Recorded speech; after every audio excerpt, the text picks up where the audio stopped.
Bienvenida la profesora Sara Levy. Profe, le confieso algo. Ajá. Jesús me envió su currículum. ¡Wow! ¡Wow! Lo voy a leer aquí. Señores, escuchen bien y siéntanse orgullosos de esta venezolana que está sumamente preparada.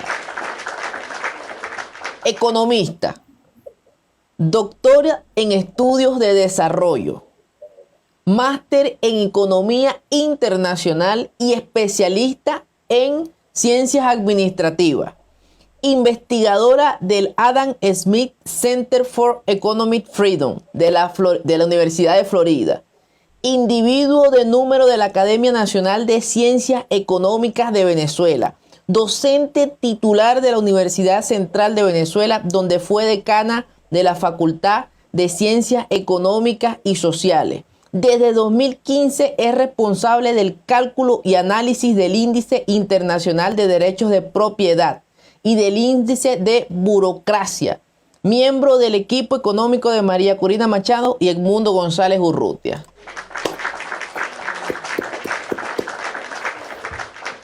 Bienvenida, profesora. Un placer. Casi nada, ¿no? Kilómetros. ¿No? Y lo que no sabemos, canta, cocina. No, eso de cantar no. Toca Vamos a guitarra. cantar, te recomiendo un paraguas. No, pero ya con ese currículum, Bien. basta y sobra, profe. Bienvenida, profe. Bueno, muchísimas Bueno, gracias. la profesora está aquí para los que se están conectando, Kilómetro, que no lo has dicho, porque es parte del equipo económico de María Corina Machado y Edmundo González Urrutia, y es parte fundamental de quienes diseñaron esta gran propuesta que se llama Venezuela, Tierra de Gracia, y que va a ser la propuesta que va a guiar el destino inmediato de Venezuela al día siguiente de que tengamos democracia y libertad, que es algo que sin duda alguna alcanzaremos. Así que bienvenida nuevamente, profesora. Un placer estar con ustedes. Profe, ese plan Tierra de Gracia va a partir de una realidad venezolana extremadamente crítica, que es la que tenemos en la actualidad. Según su análisis, su perspectiva, ¿cómo calificaría de dónde se parte? O sea, ¿qué tan mal estamos comparados con otros países? ¿Qué tan retrasados estamos? ¿Qué tan grave es la situación actualmente antes de colocar el plan en acción? Mira, realmente la situación es muy compleja, muy difícil.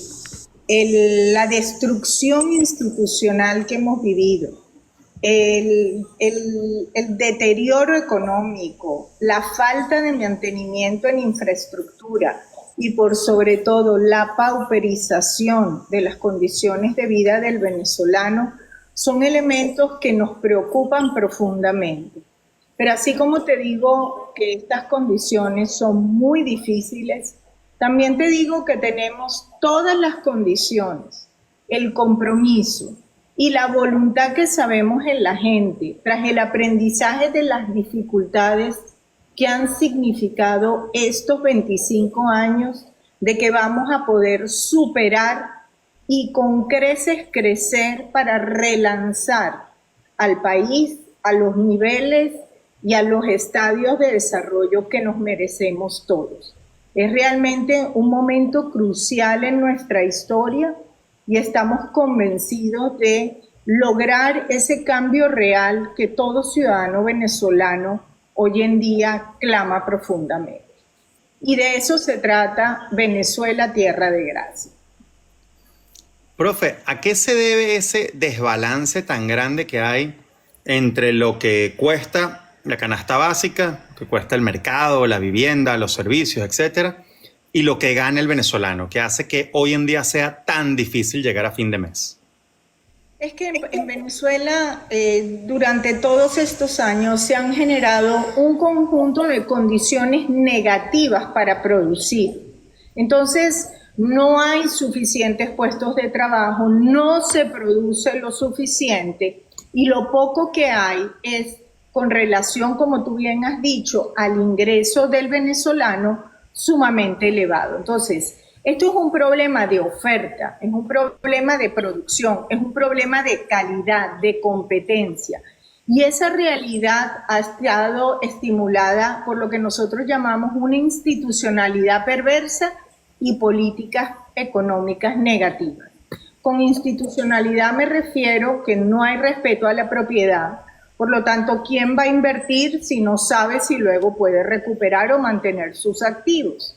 Si tú no inviertes y se genera un entorno adverso, entonces se incrementa el riesgo país. Si se incrementa el riesgo país, cuando tú inviertes tienes que ganar muchísimo para asumir ese riesgo o ganar muy rápidamente porque estás asumiendo un riesgo muy alto. Y además un conjunto de políticas que fueron profundamente dañinas, como lo que tuvo que ver con la tasa de interés, la monetización del déficit fiscal, y en fin, yo me podría pasar aquí horas comentándote año a año todos los elementos negativos que se han ido generando. Entonces, hoy en día, y como yo siempre digo, hoy en día en Venezuela es como si estuviera prohibido invertir, prohibido producir, y entonces el que comete la locura de hacerlo, pues tiene que asumir un riesgo muy alto, una dificultad muy elevada, y la compensación que a eso a la sociedad le genera es sumamente bajo. Lo primero que uno tiene que hacer cuando uno se plantea qué hacer para mejorar las condiciones de vida de la gente es generar empleo. Y eso es lo que se ha impedido en Venezuela, la verdadera inversión productiva. Profe, si tú nos acaba de decir que son muchos escenarios negativos que han surgido en Venezuela que conllevaron a esta crisis completa, social, económica, institucional. Pero desde su punto de vista, si tuviese que enumerar o sacar un top 3 de estas condiciones o estos escenarios que se crearon o estas reglas o esto que se formó en Venezuela, ¿cuál sería el top 3 negativo de leyes, de actitudes, de acciones que a nivel de Estado se generaron para tener este Estado fallido que tenemos en Venezuela? Bueno, en primer lugar, la falta de Estado de Derecho y con ello la falta de respeto a la propiedad privada. Esos son dos elementos institucionales medulares que incentivan la inversión. En segundo lugar, todo el abandono que hubo en la infraestructura pública y el mal manejo asociado. Y así nosotros hemos visto los problemas que hemos tenido en electricidad, en transporte, en agua, en vialidad, etcétera. Esos son elementos indispensables para que la población para que las economías puedan producir debidamente. Y en tercer lugar, el abandono de las condiciones de vida de la población, porque se abandonó la salud, se abandonó la educación. Y sin una población bien educada, ¿qué población puede crecer? La educación y la salud y la buena nutrición son tres elementos medulares de las condiciones de vida de todo ser humano. Entonces tú has tenido tanto lo que tiene que ver con la institucionalidad, la infraestructura, como el daño a esos elementos de oportunidades que fueron desarrollándose en el periodo democrático y que en este periodo lamentablemente se fueron abandonando y deteriorando profundamente. Okay. Profe, ¿sabe que tenemos acá abierto el plan Venezuela Tierra de Gracia, ¿no? Y algo que me llama mucho la atención es que hablan acá de 1 billón o trillón, dependiendo si es en inglés o en español, de dólares en inversiones. La pregunta sería, ¿de dónde sale ese dinero? Pero sobre todo, ¿cómo ese dinero le llega efectivamente a los venezolanos, a su bolsillo, al día a día? Fíjate, nosotros lo que hicimos fue evaluar un conjunto de sectores económicos en los que tenemos obviamente muchísima potencialidad. Inclusive los dividimos en 3 grupos, unos que son lo que llamaríamos un grupo de áreas productivas intensivas en energía, donde está petróleo, energía, por supuesto la recuperación del sistema eléctrico, pero también la parte de lo que llamamos la industria siderúrgica. Y luego incluimos otro segundo grupo de sectores que tienen que ver con lo que llamamos generadores de oportunidades, que permiten el desarrollo de las capacidades humanas. Y ahí están todos los servicios básicos, está salud, educación, transporte, infraestructura, etc. Y luego está lo que llamamos una economía, digamos, sectores en general que se van a desarrollar en el país, desde sistemas financieros, todo lo que tiene que ver con finanzas, turismo, agricultura, el mundo inmobiliario, de la construcción, etc. Y calculamos su valor de mercado, digamos, su mercado potencial y lo llevamos a un valor actual en 15 años. Y de ahí sale la cifra del 1.7 trillones, que como bien dijiste, serían 1.7 billones latinos o trillones anglosajones. ¿Cómo le llega eso a la gente? No es solamente por el desarrollo de los sectores, sino que todos esos sectores van a generar empleo. Esos empleos generan impuestos, esos impuestos ayudan a cubrir estas necesidades de mantenimiento, de infraestructura. Vamos a invertir en educación, en salud. Hay que atender obviamente a las poblaciones más vulnerables, a los niños, adultos mayores, mujeres embarazadas. Es decir, todo el plan es integral. Tiene desde aquellos elementos que son de muy corto plazo que hay que atender hasta aquellos que permiten un crecimiento sostenido de largo plazo. Porque eso es lo importante, tener claridad hacia dónde vamos y sumar esfuerzos para llegar hasta allá. Obviamente, todo esto requiere un conjunto de esfuerzos también a nivel macroeconómico, porque esto está pensado desde el punto de vista de los sectores productivos, pero tú necesitas equilibrios macro, tú tienes que lograr equilibrios fiscales, desarrollo de un sistema monetario estable, tienes que lograr que no monetices déficit para que como gobierno no generes inflación, que es lo que hemos tenido. Es decir, hay todo un conjunto de elementos que están claramente establecidos y que van a atender los diferentes momentos. Por cierto que, por supuesto, hay un primer paso también que tiene que ver con la atención a la deuda externa, que no la había mencionado, y que está acumulada y en impago desde el año 2017. ¿Cuánto es, profe? Bueno, lo suficiente si lo ves desde el punto de vista, muchísimo desde el punto de vista del tamaño de la economía venezolana actual. Pero lo que queremos es que justamente no lo sea y no sea un peso importante en el bolsillo ciudadano en la medida que nosotros crezcamos, porque nosotros tenemos un enorme potencial de país y las cosas no hay que verlas en términos absolutos siempre, sino también en términos relativos. Yo entiendo que todo el mundo me dice, ¿y cómo van a pagar toda esa deuda externa? Bueno, se va a pagar en tiempos establecidos con los acuerdos necesarios que hay que hacer para que eso se vaya a lograr y se va a lograr hacer. Pero en el caso de esos bonos, yo pensé que habían pagado alguna parte o fue el total de ellos que se incumplió el pago, tengo dos dudas. El nuevo gobierno obviamente asume la responsabilidad de esos impagos y PDVSA en simultáneo puede seguir generando bonos sabiendo que han incumplido desde el 2017, sabiendo que ahora es un nuevo gobierno. Tengo esa duda. ¿Cómo quedaría allí? Bueno, ahí es donde entra un nuevo gobierno y el nombramiento de nuevas autoridades a las diferentes instancias de gobierno y un esfuerzo coordinado para trabajar en conjunto. También hay que renegociar la deuda de PDVSA, así que PDVSA tampoco es que va a poder emitir con una deuda acumulada que tiene por pagar. El mercado financiero no te genera, no te ofrece la posibilidad de emisión de nueva deuda hasta que tú no hayas demostrado que puedes pagar.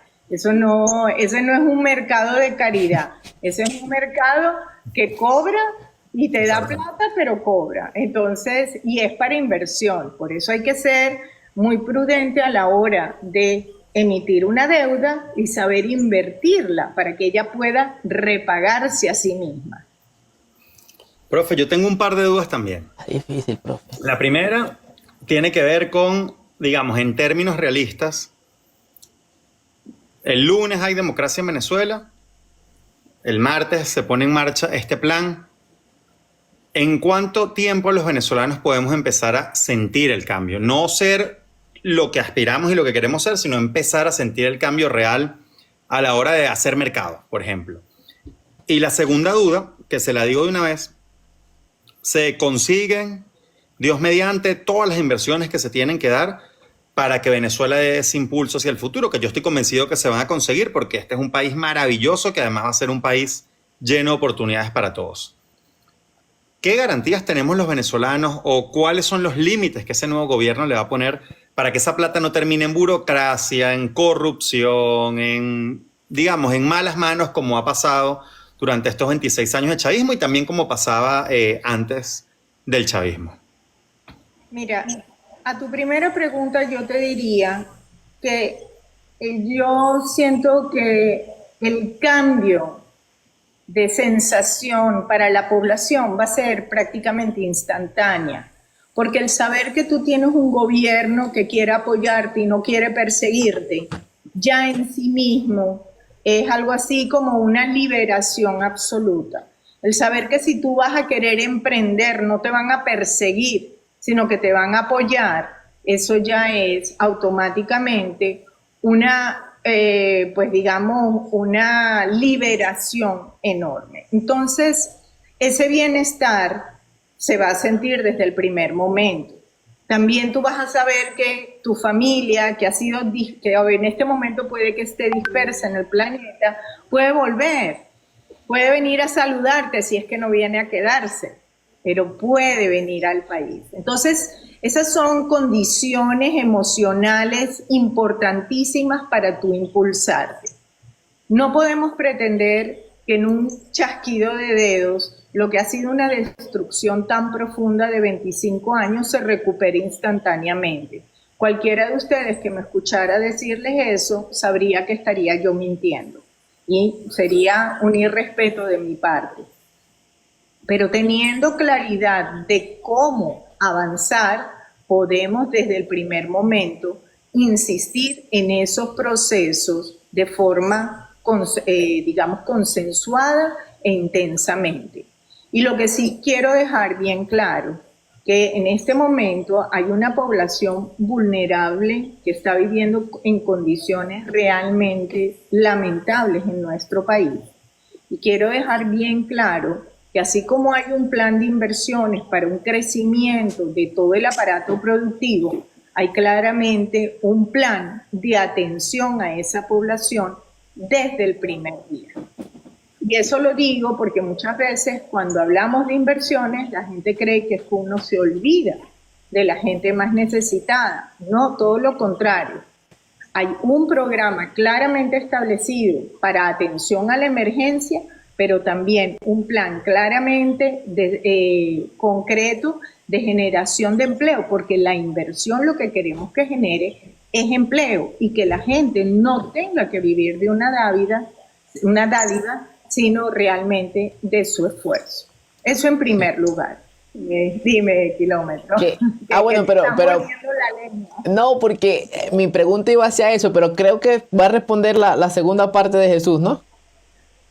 Ok, sí, responde, después le digo. Parte, y como tú bien señalaste al comienzo cuando leíste mi currículum, pues yo hoy en día estoy a cargo de un proyecto en el que calculamos la burocracia en los países y el daño que eso genera, cómo reduce la producción y cómo desestimula la inversión, más aún cómo fomenta la corrupción. Y uno de los elementos que tenemos planteado es justamente esa, la revisión de la estructura pública, de la administración pública y favorecer un proceso de agilización, de generación de empresas y de su formalización. Porque muchas veces las empresas permanecen en la informalidad porque realmente es misión imposible estar dentro del canon legal. Entonces, eso es otro elemento que está claramente presente dentro del plan Venezuela Tierra de Gracia. Lo que quería comentar es que dentro del mismo sector chavista, de abajo, hay mucha gente que se preocupa por sus bonos, por sus bolsas de comida, por un carnet que lo presentan en algún sitio y les dan una mortadela. Y entonces ellos se aferran a eso que les ha dado este sistema, y que de hecho es un sistema que tiene 25 años, que se ha encargado de eso, de ensanchar el Estado y hacer ciudadanos cada vez más dependientes del sistema.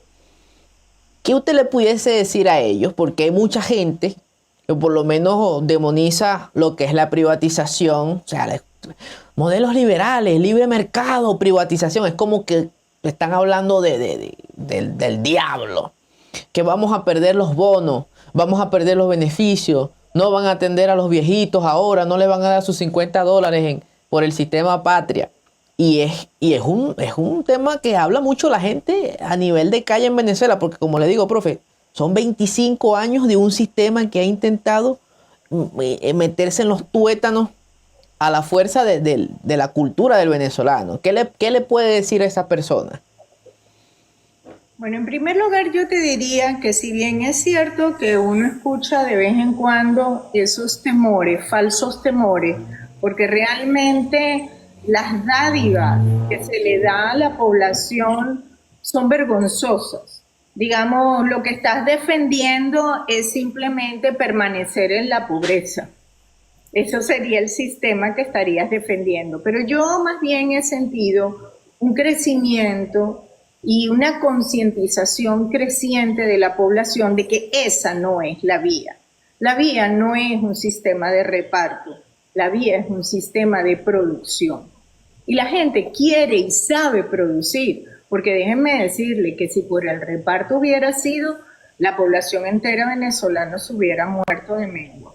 Porque por lo que dan de gratis, como que ni de gratis, ¿no? Porque previamente es pagado con impuestos, pero con lo que se da, no es posible sobrevivir. La familia venezolana ha sobrevivido a través de emprendimientos formales o informales y apoyo de sus familiares, pero no ha sido por las prebendas dadas. Ese sistema de reparto no funciona, y mucho menos en un país, como decíamos al comienzo, que no se ha promovido la producción. Entonces, lo que hay que entender es que hay que permitir la libertad de las personas de generar y darle el espacio para que lo hagan. Pero no solamente en el mercado, hay que ayudarlas a formarse para que tengan todas las herramientas para competir y tener éxito. Por eso lamentamos tanto el deterioro de la educación, porque la educación debe darnos todas las herramientas para ello, y también una educación para el trabajo, y por supuesto una educación cívica. No es únicamente de conceptos y de conocimientos tecnológicos, sí, se requiere un sistema integral de formación, y eso se hace con una ciudadanía activa. Y por ello a mí me encanta ver que cada vez más yo veo espacios de conversación de ciudadanos, porque esa ciudadanía activa es la que nos va a permitir denunciar lo que no funciona y atender las necesidades que tenemos y avanzar. Profe, yo estoy completamente de acuerdo con usted.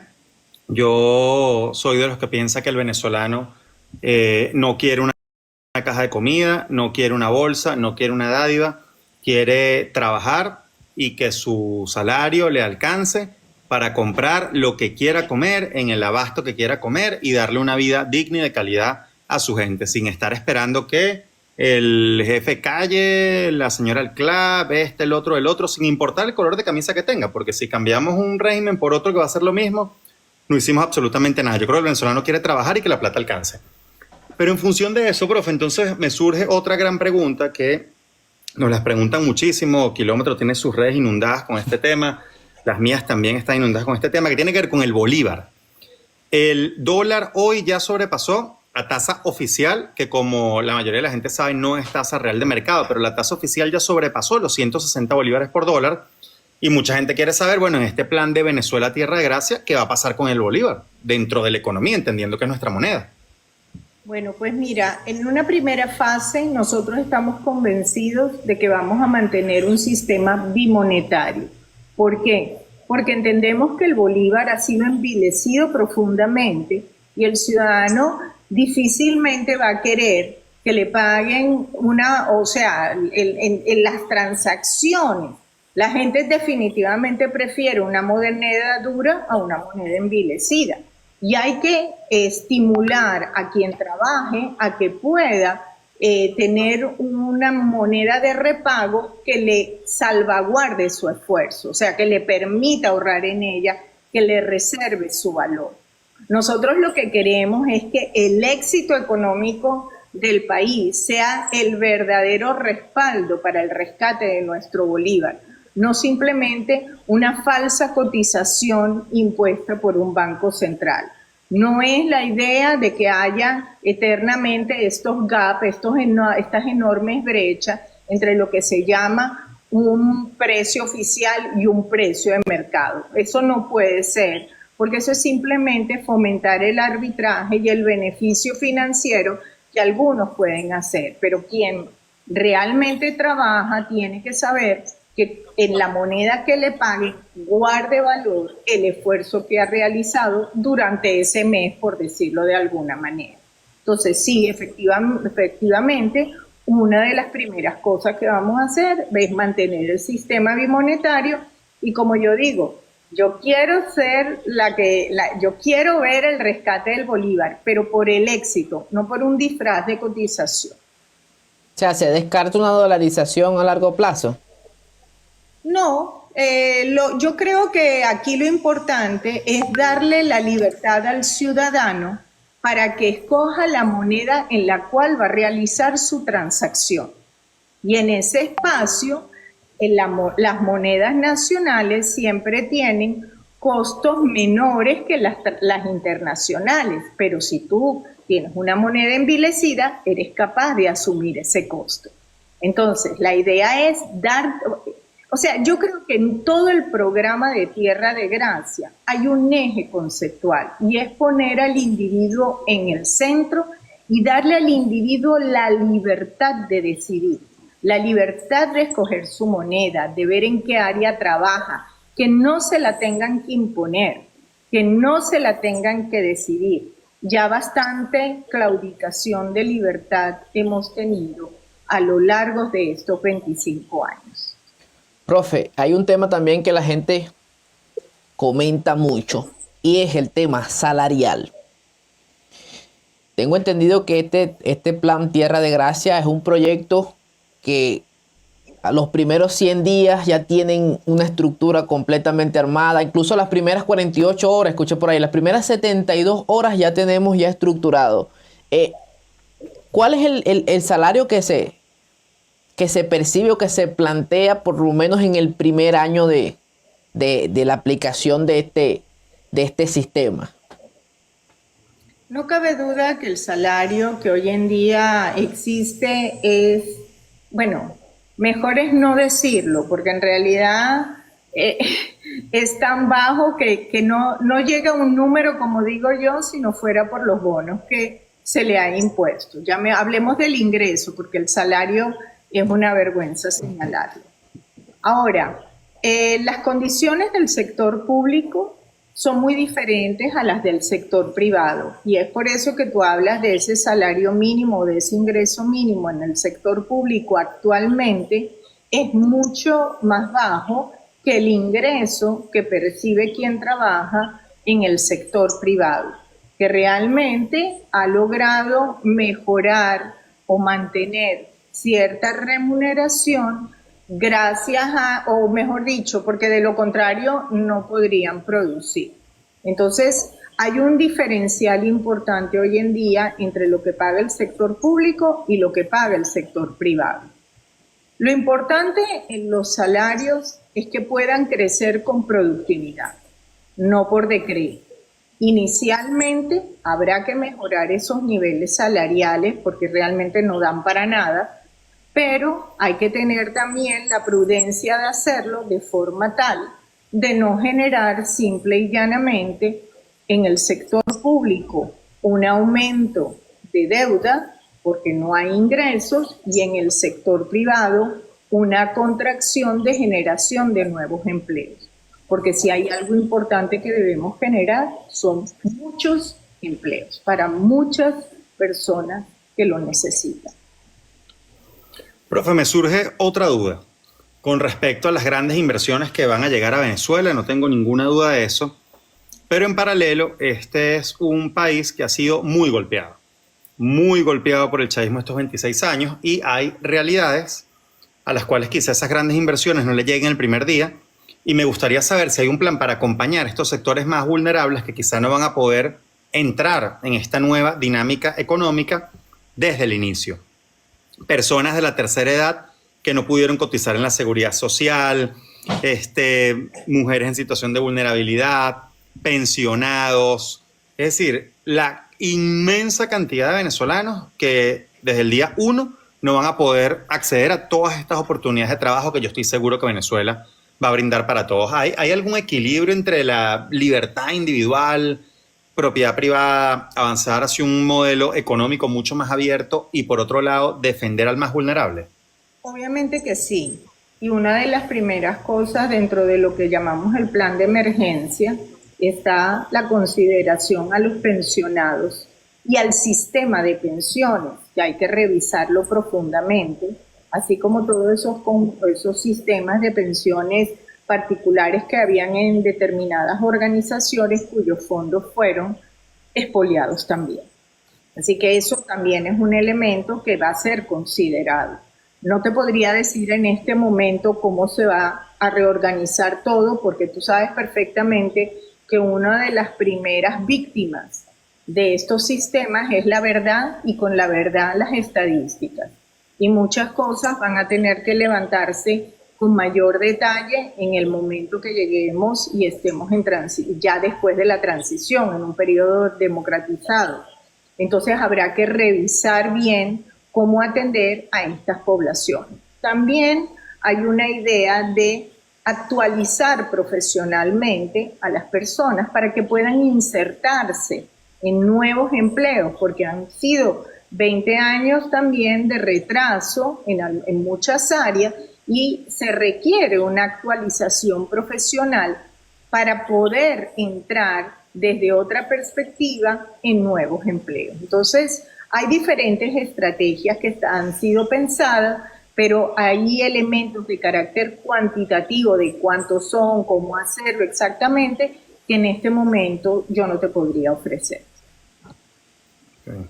Profe, esta es mi última pregunta. La postura de Venezuela en el tema económico, geopolítico, ¿cuál sería? Estaríamos, en este caso, si por cómo van los tiros, nuestro mayor aliado debería ser Estados Unidos, o el plan contempla otro tipo de economía internacional que también involucra a China. ¿Cómo sería ese ecosistema que hasta los momentos, con este sistema, con este régimen, ha sido muy parcializado a una ideología comunista, prácticamente por encima de los intereses individuales, incluso de la propia nación? ¿Cómo se plantea eso, el Plan Tierra de Gracia, a futuro? Mira, definitivamente nosotros queremos realinear dentro de lo que llamaríamos los objetivos de Occidente, porque somos un país occidental. Y ciertamente, como has dicho, Estados Unidos definitivamente es un gran aliado, además de ser la potencia del hemisferio. En ese sentido, no me cabe la menor duda de que seremos aliados importantes y además socios importantes en este proceso de recuperación del país, porque pasar a ser de lo que somos ahorita, que somos un nodo que exporta elementos negativos al continente, elementos de inestabilidad, de criminalidad, a pasar a ser un país que atrae inversiones, que genera estabilidad, que promueve la paz, nosotros definitivamente nos vamos a convertir en un actor importantísimo, pero positivo en vez de negativo, como lamentablemente hoy en día estamos siendo vistos. Venezuela en la época democrática siempre tuvo la habilidad de mantener relaciones con todos los países del mundo y siempre supo mantener una diplomacia que permitía poner siempre en primer lugar los intereses de la nación más allá de elementos particulares que pudieran tener los diferentes países. Creo que el rescate de todo lo que es el servicio exterior, la diplomacia, las relaciones con los demás países, nos permitirá recomponer un rol geopolítico mucho más positivo para nosotros y, como dije, para el hemisferio. Amén. Profe, le pregunté sobre las pensiones, sobre los grupos vulnerables, adultos mayores que no cotizaron durante su vida, y ahora me gustaría preguntarle sobre el otro extremo de la pirámide, sobre los jóvenes. Los jóvenes en Venezuela han sido muy golpeados por este régimen, como todo el país. Y en Venezuela, la verdad es que es muy complicado para un joven tener un trabajo en condiciones, porque no hay suficientes trabajos, porque los pocos trabajos que hay les piden condiciones que son prácticamente absurdas, que si 10 años de experiencia laboral, que si un currículum habiendo hecho miles de cosas. Es decir, hoy en Venezuela no hay un mercado de empleo competitivo para los jóvenes venezolanos. ¿Cómo Venezuela, Tierra de Gracia, va a impulsar a que esto cambie y que un joven venezolano que hoy se está planteando es irse de Venezuela diga, no, yo me quedo porque no solamente este es mi país, sino que es el mejor país en el cual yo voy a tener oportunidades para mí, para mi pareja, para mi familia, para mis futuros hijos y generaciones? Bueno, mira, justamente esta mañana conversaba con alguien de este tema. Me decía, tenemos que profundizar más en este tema porque la juventud tiene infinidad de ideas y de propuestas que a veces no las vemos quienes podríamos ya haber pasado por esa etapa porque no sentimos día a día esa realidad. Y ahí en ese caso yo diría que las universidades, los colegios técnicos y profesionales, los bachilleratos en los últimos años son los llamados a identificar algunas particularidades que pueden ser muy útiles para apoyar a la juventud. No todo el mundo quiere hacer una carrera universitaria larga y tenemos que favorecer también lo que llamamos, y que es muy común en los países europeos, la formación en el empleo. Hacer carrera dentro del espacio de trabajo. Y ahí te adquieres otro tipo de habilidades y estrategias y técnicas que son sumamente importantes, que le dan competitividad a la empresa y que son herramientas únicas, que no se aprenden dentro de, digamos, lo que llamaríamos un aula de clase, sino en el trabajo. Entonces, sí, definitivamente ese es un área muy importante y donde las nuevas tecnologías nos pueden ayudar muchísimo porque nos permiten conectarnos con el conocimiento y experiencia en todas partes del mundo. Profe, para finalizar de mi lado, no sé si Jesús tenga otra duda. El tema de los servicios públicos, ¿cómo quedaría la luz, Corpoelec, el agua, el gas? ¿Todo eso se privatizaría? ¿Cuál sería qué dice el Plan Tierra de Gracia sobre eso? Nuestro planteamiento es que las empresas sean, si no totalmente privadas, sean manejadas con criterios privados, o sea, su gerencia sea privada, para que se incentive la eficiencia en la colocación de los recursos y en la eficiencia en la entrega del servicio al consumidor.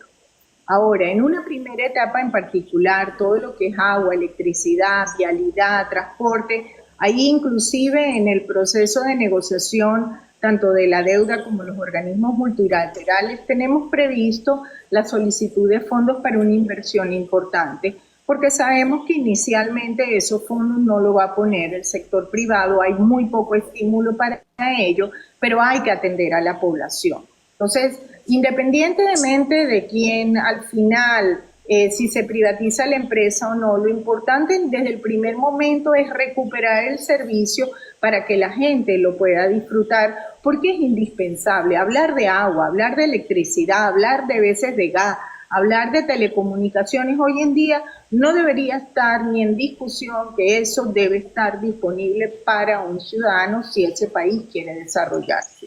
Así que eso es la primera etapa, la atención urgente, el mantenimiento, su potenciación para que pueda crecer Y en ese momento definitivamente se van a requerir fondos importantes, por lo que la participación del sector privado es importante también ahí. Profe, estoy leyendo acá todos los comentarios de la gente. La gente tiene dudas sobre todo el plan, sobre todas las áreas. Entendemos que su tiempo es limitado, que en unos minutos ya tiene que salir, así que me gustaría más bien, en vez de empezar a preguntarle por todo lo que nos están diciendo, hospitales, gasolina, etcétera. Es que nada sirve, Jesús. Nada sirve. Claro, Nada sirve. sobre todo. El tema de salud, bueno, Kilómetro yo lo estamos hablando. Vamos a ir trayendo expertos del Plan Venezuela, Tierra de Gracia, acá, para que la gente pueda hacer todas las preguntas que quiera de cada área. Pero me gustaría entonces que, para cerrar con usted, profe, nos diga qué va a pasar, cómo va a estar el país luego de un primer gobierno democrático en Venezuela, de esta nueva Venezuela que viene. Pasan 6 años desde que empieza este Plan Venezuela Tierra de Gracia. ¿Qué diferencias visibles vamos a ver los venezolanos de lo que tenemos hoy con lo que vamos a tener luego de este plan? En primer lugar, un país en el que puedas hablar con libertad, que te puedas expresar, que tú sepas que cuando vas a votar, tu voto se va a respetar, que cuando vayas a un espacio de servicio público te van a atender porque tú eres un ciudadano, no porque te están dando una concesión graciosa. Es una promesa. Lo que nosotros estamos haciendo es verdaderamente más que una promesa, un compromiso de renovación del país, de liberación de las personas para que podamos todos juntos construir un futuro mejor. Esto no es un asunto de un gobierno, es el esfuerzo de todo un pueblo. Aquí hay mucha gente que ha trabajado en este plan y va a seguir trabajando porque es un compromiso inquebrantable. Pero por sobre todo yo quiero decirles que esto es un desafío para todos nosotros. Esto no es un asunto que va a ser un gobierno sí y el otro no. Esto es un esfuerzo que como ciudadanos venezolanos tenemos que impulsar para poder darle la bienvenida también a nuestros familiares que están fuera, para trabajar con ellos desde los que no quieran volver o no puedan hacerlo. Es una invitación para un esfuerzo que yo creo que es más allá de lo histórico, es, digamos, ya no lo podemos retrasar más. Es urgente que lo hagamos y definitivamente lo podemos hacer y lo vamos a hacer. Amén, amén, amén. Amén. Profe, ha sido un placer de verdad tenerla aquí con nosotros. Gracias por dedicarnos un tiempito. Me imagino que está bastante ocupada. Nosotros cerramos, hoy bueno, yo en mi parte cierro siempre los live con una oración por el invitado, por los que están conectados y obviamente por nuestro país Venezuela. ¿Qué le parece, profe? Dale. Oremos. Más bello no puede ser. Oremos entonces. Señor, te damos gracias por este día. Gracias por la profesora. Bendícela, ministrala. Dale todo lo que necesite, sabiduría, amor, paz en su corazón cada día más. Gracias por cada uno de los invitados que están conectados en el live. Protégelos, guarda su vida, guarda a sus familiares también. Gracias por el amigo Jesús que está aquí. Y como siempre te pedimos por Venezuela para que pueda ser una tierra de gracia, una tierra de libertad, una tierra donde podamos prosperar y nadie pueda ser perseguido por su pensamiento político. También pedimos por los presos políticos para que puedan ser liberados, Señor, y confiamos que pronto vendrá este cambio, Señor, a nuestra nación. En el nombre de Jesús, amén. Amén. Profesora, Amén. Dios me la bendiga mucho, gracias. Dios bendiga a nuestro país.